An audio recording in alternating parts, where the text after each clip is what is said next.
Okay, silent, quiet on the set, please. Hello, everyone. This is Nathan Fair, and I am the chair of the Colorado Election Rigging Response Act, the Colorado initiative aimed at allowing Colorado to redistrict in response to the nationwide election rigging of President Trump. And I'm joined here with the executive board of the committee. And we're going to be talking about our experiences, kind of the work we do, and hopefully you can get to know all of us. So the first question is, if each of you can go around and say your name, your background, and what led you to join this initiative. So, Ellie, would you like to go first? Okay. Hi, everyone. Hello. My name is Ellie. I'm the outreach officer for Co-Era. And my background is I've always been really interested in politics. And I also hate Trump. So I guess that's pretty a generic answer, but want to do whatever we can to take him down. So, yep. Hello, my name is Isabella Diethers. I am the social media manager for Co-Era. I'm a second semester senior at the University of Northern Colorado pursuing a BA in political science. And what inspired me to get involved with Co-Era was the fact I do come from a family of immigrants from Mexico, and I'm just really frustrated with what the current administration is doing and how they're treating not only my community, but like my friends, my neighbors, and their community. And I really wanted to take a stand, and this felt like a very attainable and effective way to do so in Colorado. Hello, my name is Jack. I'm a recent grad from CU with a BA in economics and political science. I joined this ballot initiative because I went into politics, I went into economics, and I plan to go into law. And Trump has done a fantastic amount of things to erode the things I love about politics, economics, and law. So I figured I would try to erode a little bit of power from his administration. So yeah, that's why I'm here. I'm Luke Lusardi. I'm a philosophy nerd. Saw my country going down the tubes. Thought I'd stand up and do something about it. Hi, I'm Xavier. I'm the vice chair of Colorado Era, and I am a political science major at MSU Denver, and I got involved because I am passionate about politics, and again, I also very much disagree vehemently with President Trump's actions, including gerrymandering. So yeah.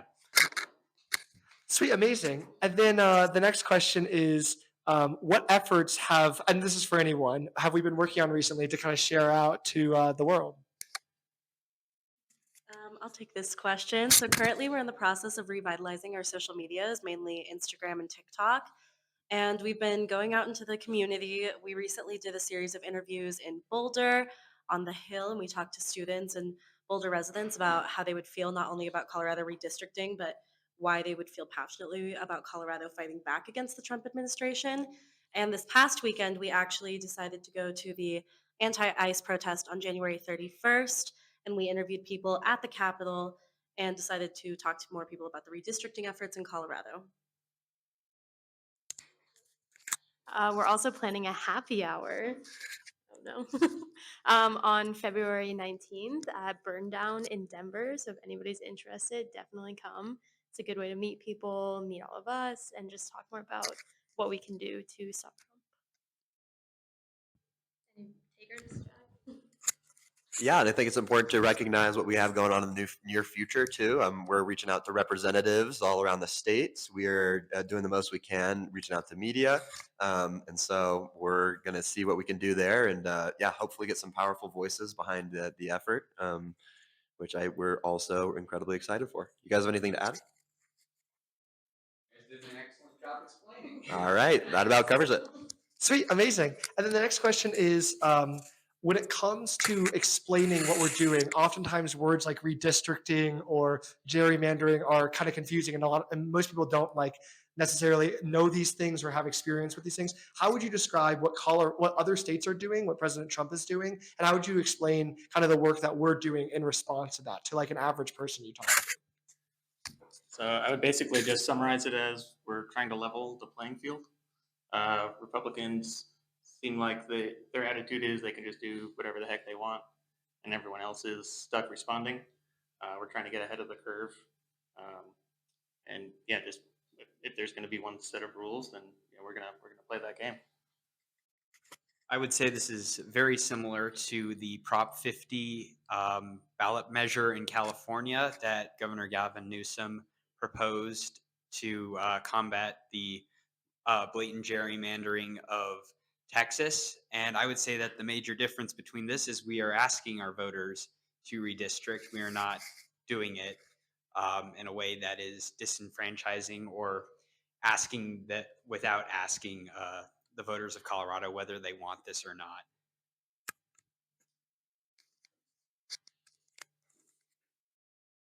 Um, yeah, I would explain gerrymandering. I would encourage anyone listening to this or watching this, just go and take some time. Go look at a congressional map of like a place like Austin, Texas, and then tell me if that's a fair map because you'll see pretty clearly. A lot of the time, Republican states will cut up a city and they'll divvy it into several different districts, which all like branch out to a ridiculous amount of like space. Like the cracking and packing.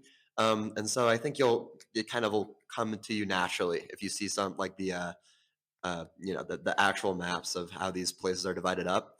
And yeah, we're just trying to counteract that in a way that's sound for our mission of preserving democracy because we are scared of the Trump administration and their long-term plans.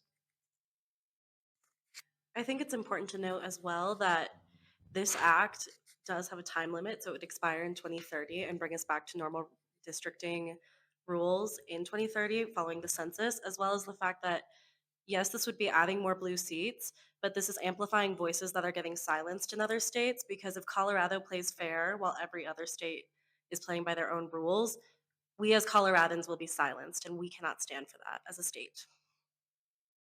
100%. And I think something recently that we've seen is in Utah with Spencer Cox, the governor of Utah. There was obviously the court order to add a blue seat with the Utah's first district, but we're seeing that the governor, with his new action to pack the courts, could reverse this. So we're seeing even when the courts take action towards redistricting or fairness in the maps, we're seeing the reversal of this. And also, I think that we're obviously, I think, seeing a lot of positive news come out about redistricting nationwide for Democrats. But I think that this is an early prediction. We don't know how the Supreme Court's going to rule on a lot of these cases. Take Texas, take other states that we're seeing these like challenges in, and I fear that even though Democrats may look good right now, that states like Colorado genuinely may sway the nation in terms of the balancing the seats. And so the House is very close. Obviously, it's a razor thin majority for Republicans, and there's no indication to say that that may not be the case for the next midterms. Obviously, we hope for or some hope for good results, but I think genuinely making sure that seats are fair, especially when seats are being stolen and people are not being represented in southern states. I think giving Democrats and this side of the political spectrum representation across the country is very important. To add on to what Nathan is saying there, the Supreme Court is about to hear challenges to the Voting Rights Act, specifically that, allowing for minority majority districts in places like Louisiana, where they recently gained a second Black majority district. And Louisiana is specifically the state in this case that is challenging that. And it could have major repercussions in minority representation in Congress if the Supreme Court strikes this down and allows for a more aggressive gerrymandering, which I think, to Nathan's point, is why Colorado needs to stand up to fight this potential case in the Supreme Court. Yeah, and then along the same kind of lines, so obviously we've been going out in the community and talking to people at protests, going out and talking to people on the streets, both in Boulder and in Denver and different parts around the state. We're also talking to friends and family, people we know. What kind of response have you heard from different people as you go out and talk to people in the community? I got this one, guys. So the general response when we've gone to protests or just walking on the streets in Boulder or Denver, everybody's been really receptive to what we've had to say. Everybody is very willing to like follow our mission, whether that's through social media or to just follow us through however means they would find it. So I think it's very positive, and I think now is the time to keep the ball rolling. So anywhere we can find people who are interested is super important. I'd also like to say I currently live in Weld County, which is typically a more conservative county. And after talking to a lot of the residents there, there's a lot of people who are very frustrated with the Trump administration. And while they maybe wouldn't have voted yes for a proposition like this in the past, their levels of anger and frustration with the current administration are so high that they want Colorado to fight back so that way we can start playing fair again. And I think that's very telling about the current political climate we're in. And to that point, I feel like the people understand the gravity of the moment here. And like you said, even in conservative areas like Weld County, people are open and willing to hear our message out and are generally pretty receptive to it. And I think Americans in general have a pretty good instinct for when democracy and fair choice are being screwed with. So even if they don't know a lot of the details, they catch bits and pieces of the news. They recognize something screwy is going on. They definitely want somebody to stand up for them. Yeah, to that, I was like actually going to push the question back to you because I know you went to the ICE protests. Yeah, just last night and the full swing. We saw like a little bit of the starting of those. But yeah, can you speak to that? Like, what was the feeling on the ground? I guess a lot of anger, a lot of people kind of playing patriotic music and stuff. Though I think like people are excited. I think people are starting to feel momentum shift. They just want to be part of that. Yeah, it's good. And I'll add on going to some of the No Kings protests and also going to an ICE protest with you. What I've seen is a sense of hopelessness a lot of the times, right? Where people have this frustration, they have this anger, but I think on purpose, right? The Trump administration and the broader federal government's goal is to make people feel like there's nothing that they can do. It's all too big, right? It's all almost destined to happen. And that's not the case. And I think we're seeing with efforts like ours, but other organizations, right? And people stepping up and actually fighting against this administration. Right? And I think truly what's given me a lot of hope in this time, and I know I've already expressed this to all of you, is this effort and efforts like this where we can actually stand up, right? We haven't been imprisoned yet, and this will be a great clip when we do. We can stand up, right? We still have a First Amendment. We are still able to fight against what President Trump is doing. And I think that that's beautiful and that's wonderful because otherwise, like, I just feel like there's a sense of like just helplessness and hopelessness, and that's crushing, right? And I think that's on purpose. And so I'm really proud of this effort, and I'm really proud that we can give people an opportunity to feel that same sense of energy and excitement and some sort of hope in this time of what feels like hopelessness. Because genuinely, I think hope is what keeps people moving, and without it, it just feels crushing. I completely agree, and especially after seeing how impassioned Americans are about the injustice going on currently. Like, if we look at this past weekend, I know last week there was the story about Liam Ramos getting detained, the 5-year-old boy. And because people and Americans were so outraged and angered over the current administration's behavior with ICE, they were able to contact their senators, their representatives, and make their voices heard through protests throughout the country. And then you look at the story, and it's like his family has now been released, and he has been escorted out of these detention facilities because Americans actually stood up and said, we aren't okay with this and we don't stand for this as a nation. And I think that's really important to show that when civilians take action, change can occur. We just have to be willing to take the action. For sure. And then along the same kind of lines about taking action, what can people do to get involved if they're passionate about this effort or they're interested in this? What can they do? They first of all can join our group. We're open to anybody. You can find our information at redistrict.co. You'll find like what times we meet. You'll find information just in general about what the initiative stands for. And so that's a very easy way to find us. Social media is also really big. Co-era is our handle on Instagram, and I said TikTok. Redistricting.co. So check it out, give us a like, follow, share it to your friends, all of that good stuff. This is going to be a really big measure at the end of the day. We have a lot of work to do, so we need as many people who are willing to help us as we can find. You can also even donate if you have the means.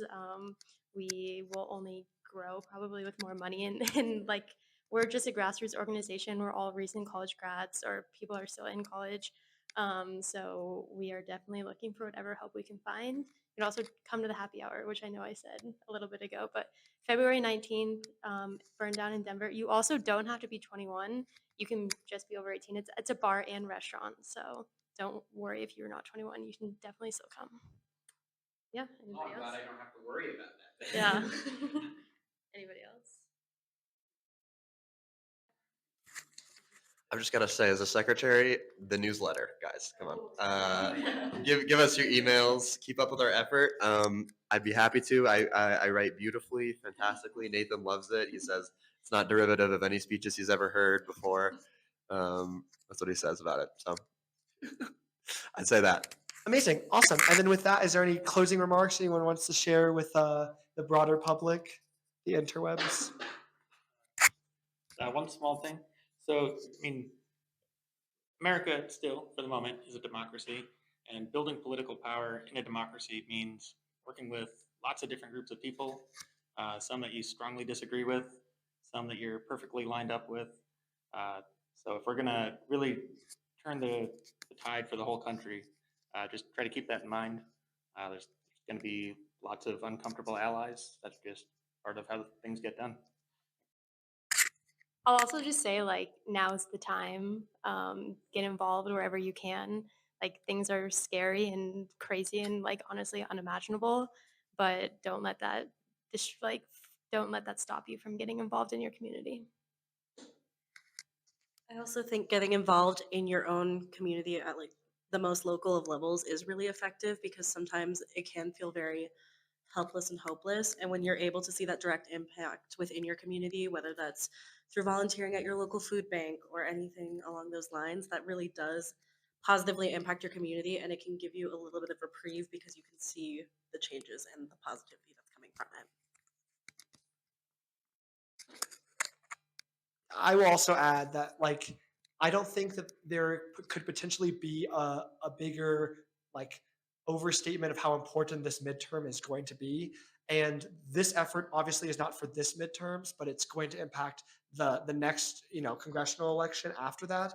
These next two elections legitimately could be the most important in American history. And I know that, like, every people probably think this of a lot of elections, but genuinely what we have is it's democracy versus non-democracy, and we're seeing what President Trump is asking of Republican states is just blatantly anti-democratic. You don't have to agree, as Luke was pointing out, you don't have to agree with every single thing Democrats are doing. You don't have to agree with every single or disagree with every single thing Trump is doing. What we're seeing is simply the fact, the question of whether people are allowed to stand up and choose who the representatives are, or if a couple people in DC get to choose who your representatives are. And I believe that this is an effort, and it's so important because I think we should be able to choose who our representatives are, right? We are a Colorado-based organization. We're not based out of DC.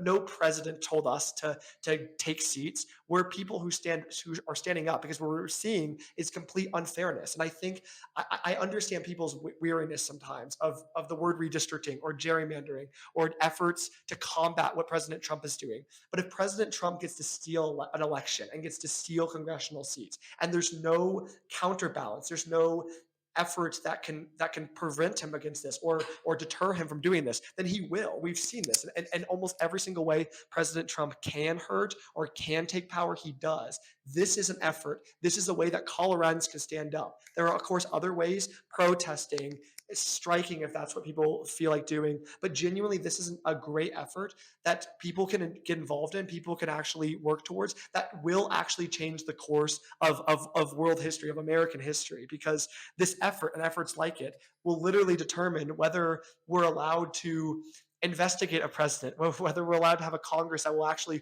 hold a president accountable for elections, for democracy, for term limits, the Constitution. So I think that this is a really important effort, and I think that people getting involved in any way that they can is like super amazing and is super important right now.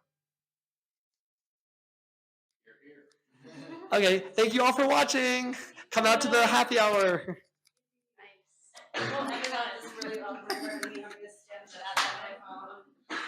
It should just be us clapping. How much is a super cut of